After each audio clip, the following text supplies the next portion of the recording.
ಹರ ಓಂ ತತ್ಸತ್ ಪರಬ್ರಹ್ಮಣ್ಯ ನಮಃ. ಶ್ರೀ ಗಣಪತಿ ಶಾರದಾ ಗುರುಭ್ಯೋ ನಮಃ. ಗುರುಬ್ರಹ್ಮ ಗುರುವಿಷ್ಣು ಗುರುರ್ದೇವ ಮಹೇಶ್ವರ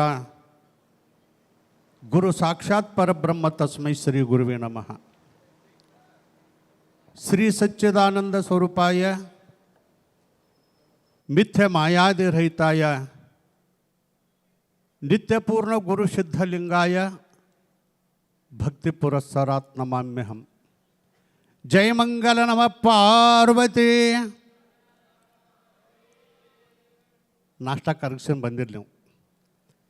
ಎನ್ನ ಆರಾಧ್ಯ ದೇವತೆಯಾದ ಪರಶಿವನ ಪರಾವತಾರಿ ಮಹಾನ್ ತಪಸ್ವಿ ಶ್ರೋತ್ರಿಯ ಬ್ರಹ್ಮಿಷ್ಠ ಸದ್ಗುರು ಸಿದ್ಧಲಿಂಗ ಅಪ್ಪಗಳವರ ದಿವ್ಯ ಚರಣವನ್ನು ಎನ್ನ ಹೃತ್ಕಮಲದಲ್ಲಿ ಸ್ಥಾಪಿಸಿಕೊಂಡು ನಮ್ಮ ನಿಮ್ಮೆಲ್ಲರ ಆರಾಧ್ಯ ದೈವ, ಬೇಡಿದವರಿಗೆ ಬೇಡಿದ್ದ ಕೊಡುವಂಥ ಭಕ್ತರ ಕಾಮದೇವನು ಕಲ್ಪವೃಕ್ಷವಾಗಿರುವಂಥ ಕ್ಷೇತ್ರದ ಅಧಿದೇವತೆಯಾಗಿರುವಂಥ ಅದ್ವೈತ ಸಾರ್ವಭೌಮ ಜಗದ್ಗುರು ಸಿದ್ಧಾರೂಢ ಮಹಾಸ್ವಾಮೀಜಿಯವರ ಮೌನ ಯೋಗಿ ಸ್ಥಿತಪ್ರಜ್ಞ ಗುರುನಾಥಾರೂಢರ ದಿವ್ಯ ಚರಣಕ್ಕೆ ಎನ್ನ ಶಿರಸಾಷ್ಟಾಂಗ ನಮಸ್ಕಾರ ಸಲ್ಲಿಸಿ ಇವತ್ತಿನ ಭವ್ಯ ಕಾರ್ಯಕ್ರಮದ ಪಾವನ ಸಾನ್ನಿಧ್ಯ ಸ್ಥಾನವನ್ನು ಅಲಂಕರಿಸಿರುವಂಥ ಭಕ್ತರ ಭಗವಂತ, ಮಾತೃಹೃದಯದ ಮಹಂತ, ನಾಡಿನಾದ್ಯಂತ ಸಂಚರಿಪ ವೇದಾಂತ ವಸಂತ,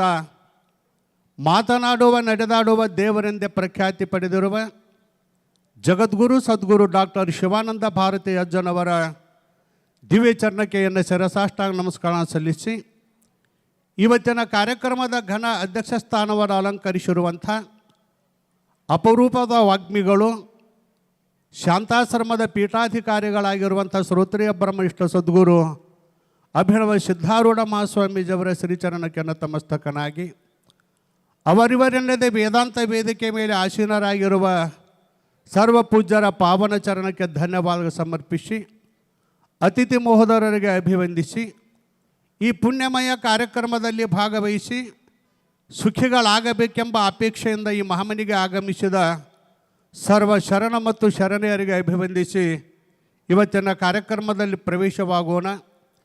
ಶರಣರು ಮೆಟ್ಟಿದ ಧರೆ ಪಾವನವೆಂಬಂತೆ ಜಗದ್ಗುರು ಸಿದ್ಧಾರೂಢ ಗುರುನಾಥಾರೂಢರು ಒಂದು ಪಾದಸ್ಪರ್ಶದಿಂದ ಪುಣ್ಯಕ್ಷೇತ್ರವಾದ ಇಲ್ಲಿ ವಿಶೇಷವಾಗಿ ಜಗದ್ಗುರುಗಳ ಜಯಂತ್ಯೋತ್ಸವ ಕಥಾಮೃತದ ಶತಮಾನೋತ್ಸವ ಕಾರ್ಯಕ್ರಮದಲ್ಲಿ ವಿಶ್ವಶಾಂತಿಗಾಗಿ ನಡೆದು ಬಂದಿರುವ ವಿಶ್ವ ವೇದಾಂತ ಪರಿಷತ್ತಿನ ಮುಂಜಾನೆಯ ಪ್ರಾತಃ ಕಾಲದ ಸಭೆಯಲ್ಲಿ ನಾವು ನೀವೆಲ್ಲರೂ ಪಾಲ್ಗೊಂಡಿದ್ದೇವೆ. ಬಹಳ ಸುಂದರವಾಗಿರುವಂಥ ವಿಷಯವನ್ನು ಪೂಜ್ಯರು ನಿಮ್ಮೆಲ್ಲರಿಗೆ ತಿಳಿಸಿದ್ದಾರೆ. ಗೀತೆಯ ಒಂದು ವಚನವನ್ನು ಶ್ಲೋಕವನ್ನು ಆಧಾರವಾಗಿಟ್ಟುಕೊಂಡು ಸಂಭವಾಮಿ ಯುಗೆ ಯುಗೆ ಅನ್ನುವಂಥ ಮಾತನ್ನು ಬಹಳ ಸುಂದರವಾಗಿ ನಮಗೆಲ್ಲ ತಿಳಿಸಿದರು. ನನಗೊಂದು ಹಾಡು ನೆನಪಾಗ್ತದೆ, ನಾನೇ ಬರೆದದ್ದು ಏನು ಅಂತ ಕೇಳಿದರೆ, ಮೇಲಿದೆ ಕೆಳಗಿದೆ ಎಲ್ಲವೂ ಸುಳ್ಳಿದೆ. ಕೈಲಾಸ ಎಲ್ಲಿದೆ ಅಂತ ಕೇಳಿದರೆ ಮೇಲಿದೆ ಕೆಳಗಿದೆ ಎಲ್ಲವೂ ಸುಳ್ಳಿದೆ, ಬಲ್ಲ ಸಿದ್ಧಾರೂಢ ಇರುವ ಹುಬ್ಬಳ್ಳಿ ಕೈಲಾಸ ಅನ್ನೋದನ್ನು ನಾವು ನಿನ್ನೆ ಸನ್ನಿವೇಶ ನೋಡಿದ್ರೆ ನಮಗೆ ನೆನಪಾಗ್ತದೆ. ಸಂಭವಾಮಿ ಯುಗವಾಗಿ ಅದ್ರ ಬಗ್ಗೆ ಅನ್ಕ ಅಪ್ಪಗಳು ಹೇಳ್ತಾರೆ, ಮಹಾತ್ಮರು ಹೇಳಕತ್ತಾರೆ. ನಿನ್ನೆ ಒಂದು ಸನ್ನಿವೇಶವನ್ನು ನೋಡಿದರೆ ನಾವೇನು ಪ್ರಯಾಗ ರಾಜ್ಯದಾಗದೋ ಏನು ಹುಬ್ಬಳ್ಳಿ ಒಳಗದೋ ಅನ್ನೋದು ಗೊತ್ತಾಗಲಿಲ್ಲ ನಮಗೆ. ನಿನ್ನೆ ನೂರಾರು ಜನ ಮಹಾತ್ಮರ ಉತ್ಸವ, ಸಾವಿರಾರು ಜನ ಭಕ್ತರ ಕುಂಭೋತ್ಸವ, ಪುಸ್ತಕದ ಉತ್ಸವ ಮಾಡ್ಕೊಂಡ ಇಲ್ಲಿ ಬರುವ ಹೊತ್ನ್ಯಾಗ ನನಗನ್ನಿಸ್ತದ ಜಗದ್ಗುರು ಸಿದ್ಧಾರೂಢಪ್ಪ ಅವತಾರ ತೊಟ್ಟದ್ದು ಹುಬ್ಬಳ್ಳಿ ಒಳಗೆ ಆತ ತಿರುಗಾಡೋ ಹೊತ್ನ್ಯಾಗ ಏನು ಅಂತ ಕೇಳಿದ್ರೆ ಕಟುಕು ರೊಟ್ಟಿ ಕಾರ್ಬೇಳೆ ತಿಂದ. ಇವತ್ತು ನಾವು ನಿನ್ನೆ ಉತ್ಸವ ಮಾಡ್ಕೊಂಡು ಬರುವ ಹೊತ್ನ್ಯಾಗ ಮೃಷ್ಟಾನ ಭೋಜನವನ್ನು ಮಾಡುವಂಥ ಅವತಾರ ಯಾವುದು ಅಂದ್ರೆ ಅದು ಜಗದ್ಗುರು ಸಿದ್ಧಾರೂಢ ಅವತಾರ ಅಂತ ನಮಗನ್ನಿಸ್ತದ. ನಾವು ಪ್ರಯಾಗ ರಾಜ್ಯಕ್ಕೆ ಅಲ್ಲಿ ಹೋಗಿ ಪ್ರಯಾಗ ರಾಜ್ಯಕ್ಕೆ ಹೋದರೆ ಇಲ್ಲಿ ಎಂಥದಂದ್ರೆ ಇದು ಗುರುರಾಜನ ಒಂದು ಕುಂಭಮೇಳದಾಗ ನಾವೆಲ್ಲ ಪಾಲ್ಗೊಂಡಿದ್ದೀವಿ. ಅವತಾರ ಯುಗ ಯುಗದೊಳಗೆ ಭಗವಂತನ ಅವತಾರ ಯಾಕೆ ಆಗ್ತದೆ ಅಂದರೆ ಜಗದ ಉದ್ಧಾರಕ್ಕಾಗಿ. ಶರಣರು ಒಂದು ಮಾತನ್ನು ಹೇಳ್ತಾರೆ, ಭಗವಂತ ಈ ಯುಗಕ್ಕೆ ಯಾಕೆ ಬರ್ತಾರೆ, ಯುಗ ಪುರುಷನಾಗಿ ಯಾಕೆ ಬರ್ತಾನೆ, ಎದಕ್ಕೆ ಕೆಲಸ ಏನೈತೆ ಅಂದ್ರೆ ಶರಣರು ಒಂದು ಮಾತನ್ನು ಅಂತಾರೆ, ಮರ್ತ ಲೋಕದ ಮಹಾಮನೆ ಹಾಳಾಗಬಾರದೆಂದು ಕರ್ತಾರ ನಟ್ಟಿದನಯ್ಯ ಒಬ್ಬ ಶಿವಶರಣನ. ಈ ಮರ್ತ್ಯಲೋಕ ಹಾಳಾಗುವ ಪ್ರಸಂಗ ಬಂತು ಅಂದ್ರೆ ಆ ಭಗವಂತ ನಿರಾಕಾರನಾಗಿರುವಂಥ ಪರಮಾತ್ಮ, ಮಾತು ಮನಗಳಿಂದ ಹತ್ತತ್ತ ಮೀರಿದಂಥ ಪರಮಾತ್ಮ, ನಿರವಯವ ನಿರಾಕಾರ ನಿರ್ಗುಣವಾಗಿರುವಂಥ ಪರಮಾತ್ಮ ಜಗದ ಉದ್ಧಾರಕ್ಕಾಗಿ ಹೇಗೆ ಬರ್ತಾನೆ ಅಂತ ಕೇಳಿದ್ರೆ, ಶಿರಕರ ಚರಣಾದಿಗಳಿಂದ ಆ ಪರಬ್ರಹ್ಮ ಗುರು ರೂಪದಿಂದ ಅವತಾರಗೈದೆಯನ್ನ ಹಾಗೆ ನಂಬೆಲೋ ಮನುಜ ಗುರುಪಾದವ. ಅವತಾರ ತೊಟ್ಟು ಬರ್ತಾನೆ. ಎದಕ್ಕಂದ್ರೆ ಜಗದ ಉದ್ಧಾರಕ್ಕಾಗಿ. ಮರ್ತ ಲೋಕದ ಈ ಮಹಾಮನೆ, ಈ ಲೋಕ ಏನೈತಲ್ಲ ಇದು ಮರ್ತ ಲೋಕ ಎಂಬುದೊಂದು ಮಹಾಮನೆ ಅದ. ಮಣಿತನ ಹಾಳಾಗಕ್ಕೈತಿವ ಅಂದ್ರೆ ಆ ಮಣಿ ಮಾಲಕಗೆ ಚಿಂತೆ ಹತ್ತದ ಅಲ್ಲ, ಹಂಗೆ ಈ ಮರ್ತ್ಯ ಲೋಕ ಎಂಬುದೊಂದು ಈ ಮಹಾಮನೆ ಹಾಳಾಗುವ ಪ್ರಸಂಗ ಬಂತು ಅಂತ ಕೇಳಿದ್ರೆ, ಇದು ಯಾರ ಮನೆ ಅಂದ್ರೆ ದೇವನ ಮನೆ. ಇದು ಈ ಜಗವೆಲ್ಲ ಬಾಡಿಗೆದಾರರು ಜೀವಿಗಳೆಲ್ಲ. ಈ ಜಗತ್ತು ಭಗವಂತನ ಮನೆಯಾದ.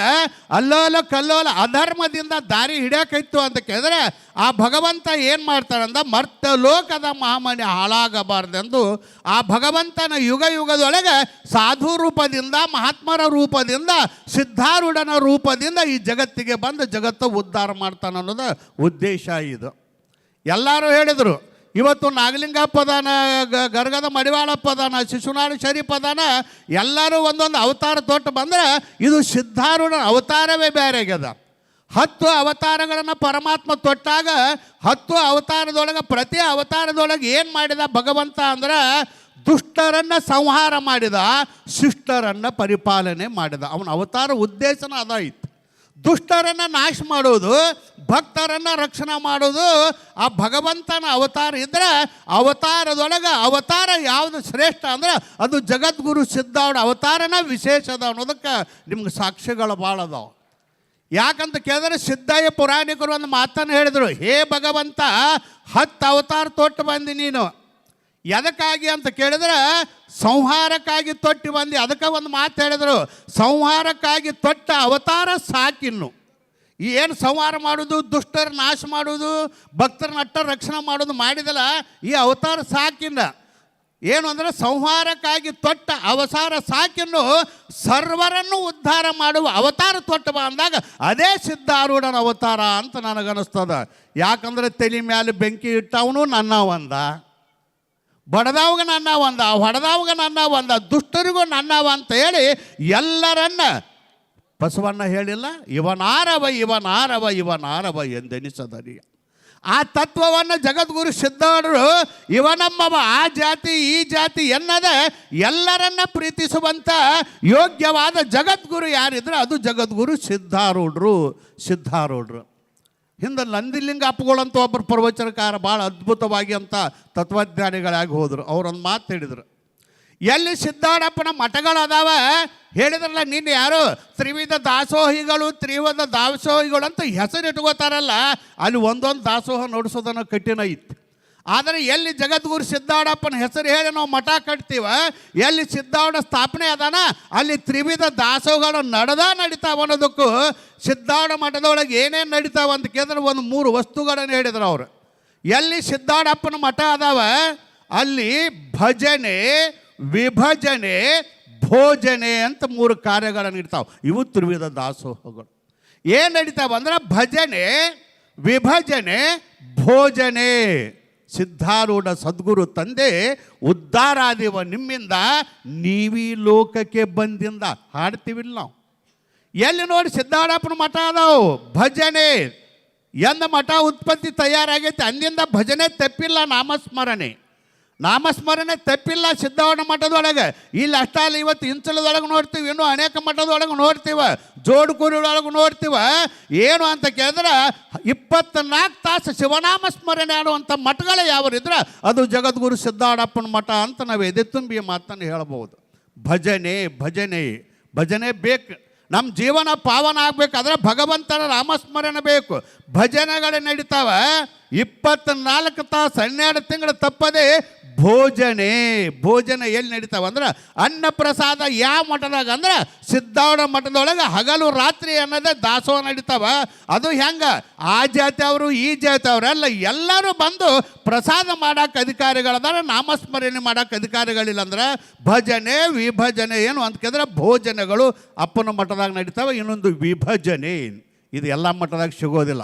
ಭೋಜನೆ ಸಿಗಬಹುದು, ಭಜನೆ ಸಿಗಬಹುದು, ವಿಭಜನೆ ಸಿಗೋದು ಎಲ್ಲಿ ಅಂದ್ರೆ ಅದು ಜಗದ್ಗುರು ಸಿದ್ಧಾರೂಢ ಮಠದಾಗ ಸಿಗ್ತೈತೆ. ಅದು ಎಲ್ಲ ಮಠದೊಳಗೆ ಸಿದ್ಧಾರೂಢಪ್ಪನ ಹೆಸರು ಹೇಳ್ತೀವಲ್ಲ, ಯಾಕಂದರೆ ಅದು ಅದ್ವೈತ ಪರಂಪರೆ ಮಠ, ಕಲಂಕ ಅದ್ವೈತ, ಎಲ್ಲರನ್ನ ಪ್ರೀತಿಸುವಂಥ ಮಠ. ವಿಭಜನೆ ಅಂದ್ರೆ ನಿತ್ಯ ಅನಿತ್ಯಗಳ ವಿವೇಕ ಮಾಡುವಂಥ ವಿವೇಕದ ಮಠ, ಅದ್ವೈತದ ಮಠ ಯಾವುದು ಅಂದ್ರೆ ಅದು ಜಗದ್ಗುರು ಸಿದ್ಧಾರೂಢ ಮಠ.